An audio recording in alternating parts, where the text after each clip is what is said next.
के विकृति ल्याएका छन् कोलाई शास्ति गरेका छन् कोलाई कसको हिजोको दिनमा 3 करोड नेपालीको कोइन लुटेर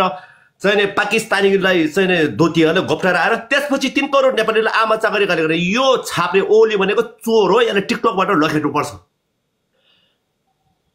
के भन्नुहुन्छ यो विषयमा तपाईसँग प्रमाण छ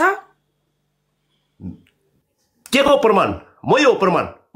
यिनीहरू भनेको रोशन विष्टको हत्यारा ओली राजगुरुङ यी सुगड्याडी यो लुते कुकुर भन्नेहरू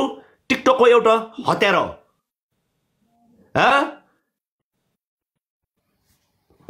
के सोचे डेभिड शेर्पाले चाहन्छन् सोचे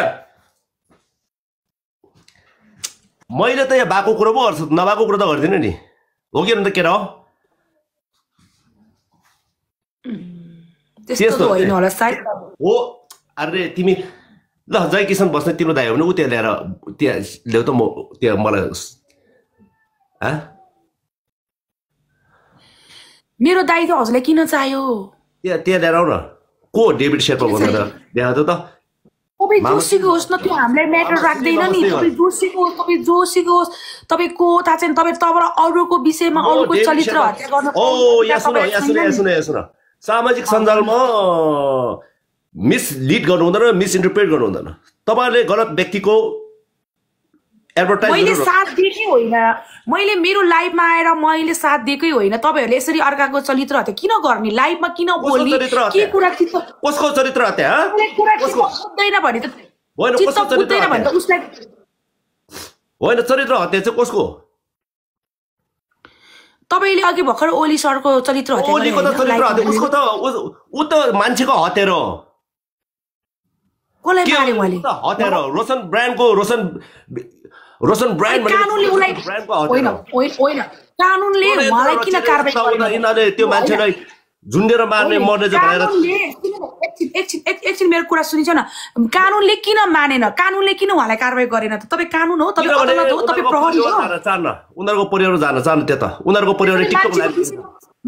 उनीहरूको परिवार होइन मान्छेले यदि ओली किङले मान्छे मारेको हो राज दाइले मान्छे मारेको भने त कानुन छ नि त तपाईँ कानुन हो त होइन नि त अमेरिकामा पनि कानुन लाग्छ नि त म फाइल खोलौँ मैले फाइल खोल्यो भने राजगुरुङ र ओली सुगर ड्याडी त अस्ति 6 महिना बन्द गरेर हिँड्यो सुगर ड्याडी भने चाहिँ को हो फेरि के हो त्यो कुकुर त्यहाँबाट चाहिँ मैले फाइल खोल्नु बित्तिकै म्युजिक कार्यक्रम राख्छु भनेर त्यसले एक्सक्युज भनेर मलाई प्रमुख अतिथिको रूपमा उता कालो 91 को म चाहिँ यताउता ट्रान्सफर के गरेर उसले त्यतिकै इलिमिनेट गरेर त्यो झुलाएर बसेको मैले फाइल खोल्छु भनेर फाइल ल्याउने बित्तिकै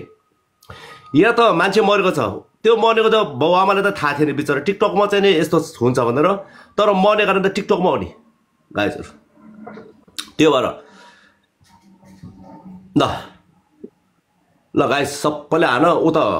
त्यो फिटमिनलाई लाइभ बन्द गरेर आऊ भनेर उसको लाइभ इम्पोर्टेन्ट छैन मेरो उसको जिम सिम बोली गरे हुन्छ भने त्यो जिम जारी गर्दै हुनुहुन्छ यहाँ डेभिड शेर्पाको लाइभ को फिटमिन अहिले एकछिनपछि ऊ पनि आउँछ यहाँ पत्लु र युसी पनि आउँदै आइएम अन द वे लेखेको छ होइन मान्छेको चरित्र हत्या यसरी गर्न चाहिँ पाइँदैन त्यो हो मलाई चरित्र हत्या केले भन्छ चरित्र हत्या भने के कस्तोले भन्छ अनि मान्छे मारेको भन्छ यो भनेको भन्छ तपाईसँग प्रमाण छ त तपाईसँग प्रुफ छ त तपाईले किन बोलेको यस्तो मैले बचाएर मैले बारम्बार मैले डिफेन्स गरेर बसेको होइन त्यतिखेर तपाईले किन कानुनलाई भनेन कानुनलाई किन भनेन यदि ऊ गलत थियो भने कानुनलाई तपाईले किन भनेन कानुनलाई किन तपाईले कानुनसम्म त्यो कुरा लाग्नु भएन ल भन्नुस् त तपाईले कानुनलाई लानु पर्ने हो नि तपाईँ टिकटक लाइभमा आएर तपाईँ सुन्नु टिकटक लाइभमा आएर यो हत्यारा हो यो अपराधी हो यो बलात्कारी हो भन्ने अधिकार तपाईलाई छ लेट मी एक्सप्लेन म चाहिँ युके को सिटिजन हो यिनीहरू चाहिँ अमेरिकाको शरणार्थी हो त्यो भएर मेरो कानुन मैले यहाँ चलाएर चल्दैन के उताको मान्छेले चलाउने हो बुझ्नु भयो नि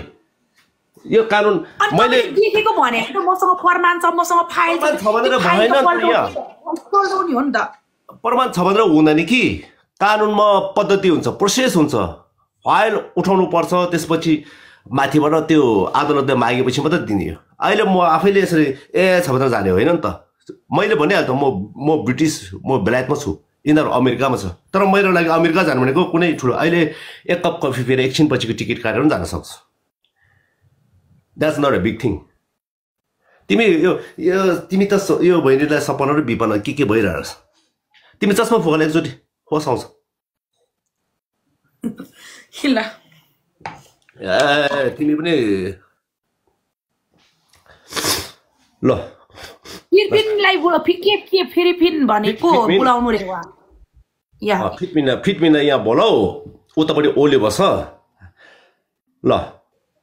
त्यसपछि हाम्रो ल कुरा हुन्छ ल कोले बजाउने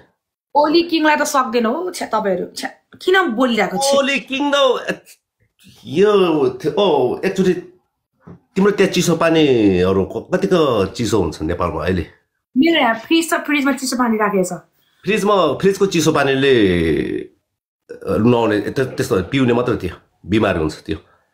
त्यही भएर तिमी बिमारी देख्छौ तिमीले गलत खै कस्तो तपाईहरु चाहिँ अर्काको टिकटक लाइभमा आएर चाहिँ अर्कालाई हत्यारा भन्ने अर्कालाई के हो भन्ने अनि त्यो चाहिँ तपाईहरु चाहिँ राम्रो म चाहिँ नराम्रो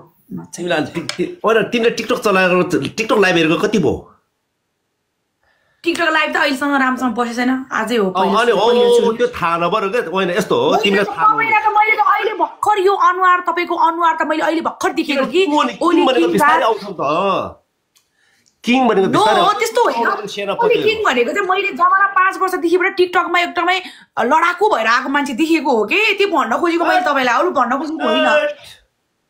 इनलाई डेभिड शेर्पाको नामै थाहा बिगारेर आएको छ नि त ओली किङलाई गाली बेइज्जती गर्छ त्यस्तो नगर्नु न मान्छेलाई गाली बेइज्जती गर्नु हुँदैन डेभिड शेर्पा चिन्दैन रहेछ इनले तिम्रो टिकटक रिसाइकल गरेर आऊ तिम्रो टिकटकको आइडी भित्र गलत मान्छेको चाहिँ पुरा छ्यासमिस रहेछ ऊ रिफ्रेस गरेर आऊ आइडी भन्दा मैले चिन्दैन नचिन्ने कुरालाई त चिन्दैन भन्न पाएँ नि त चिन्दैन मैले नो अब चिन्यो त हैन अब अहिले त चिन्यो तपाईको यो अनुहार चाहिँ कस्तो अनुहार हो यो यो रियल किङको अनुहार यस्तै हुन्छ त्यो टिकटकको त्यो किङको क्याप टोपी यस्तो लाएर त्यो कपाल तालुमा कपाल छैन भने हामी यहाँ युके बाट पठाइदिउँ ल पैसा पठाएर हैन अझै पनि थप्दिउँ ल पहिला पनि अब हामीले धेरै दिएको हो अब कपाल मलाई दिनु भएको तपाईले तिमीले भनेको हैन के तिमी पनि तिमी कुन तामा वाइबा रहेछ यो वाइबाहरुमा अलिअलि कस्तो टेढेमेढे रहेछ अरु मक्तन सक्तन बाबा त सिधा हुन्थ्यो गाइस अनुहार यस्तै हो अब राज गुरुङको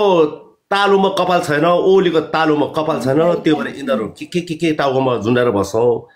कपाल हामी त कपाल बेसी भएर काटेर फाल्दिएको हेर कपाल धेर भएर के अब ओलीहरुलाई साच्चै शेर्पा हो तपाई कस्तो कुरा छ यो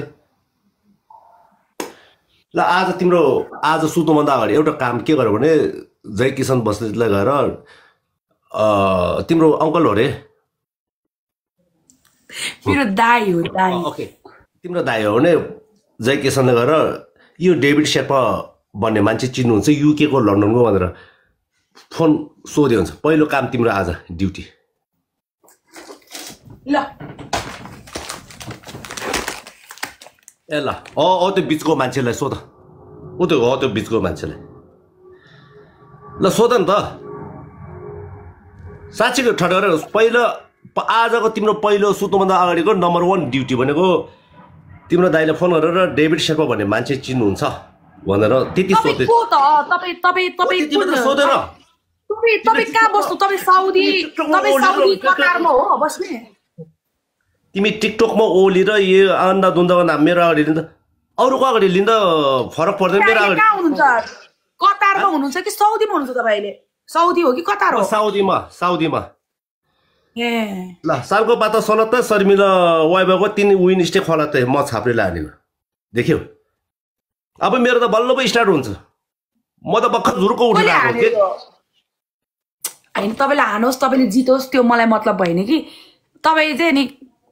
के भन्नु तपाईलाई खै यहाँ तिमीले डेनी डेन्जोकमा देखेछौ अहिलेसम्म नो यहाँ हेर अहिले त गेम सिधै हानेको छ साथीहरु नान स्टप खाम डाउन उतापट्टि ओली त म देख्ने बित्तिकै यहाँ तिमीहरूको भाग्य चम्किन्छ के मसँग गेम खेल्यो भने मसँग खेल्ने बित्तिकै बाघ र युनिभर्स हान्ने मान्छेहरू मेरो अपोनेन्टमा आएर रेडी भएर बसेर हान्छन् थाहा छ त्यो भएर फलो गरिराख बुद्धि छ भने तर तामाङहरूको त खास बुद्धि त हुँदैनन् होइन मेरो बुद्धि छैन रेलमा यस्तै हो यो मान्छे के हो रेलमा यस्तो नभए के ल तिमीले अन्डर लायो होइन म रेलमा यस्तै अहिले त म त साथी यिनले मनाउन पत्याउनुहोस् है टिकटकमा टोपी खोल्नुहोस् त टोपी खोल्नु न टोपी के म त कपाल दिएर ओली जस्तो यस्तो कपाल नभएर यसरी क्याप टोपी यसरी लगाएर बस्ने मान्छे हो र म त कपाल दिएर भएर काटेर फालिदिएको कपाल दिएर भएर टु मच भएर ए अनुहारै त्यस्तो रहेछ है तपाईँको त अन्त त्यस्तो हो नि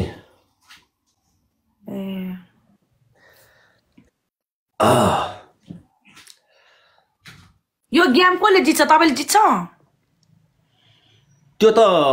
3 मिनेट 55 सेकेन्ड पछि थाहा हुन्छ तपाईँले जित्छ होला होइन अनि यो लास्ट गेम होस्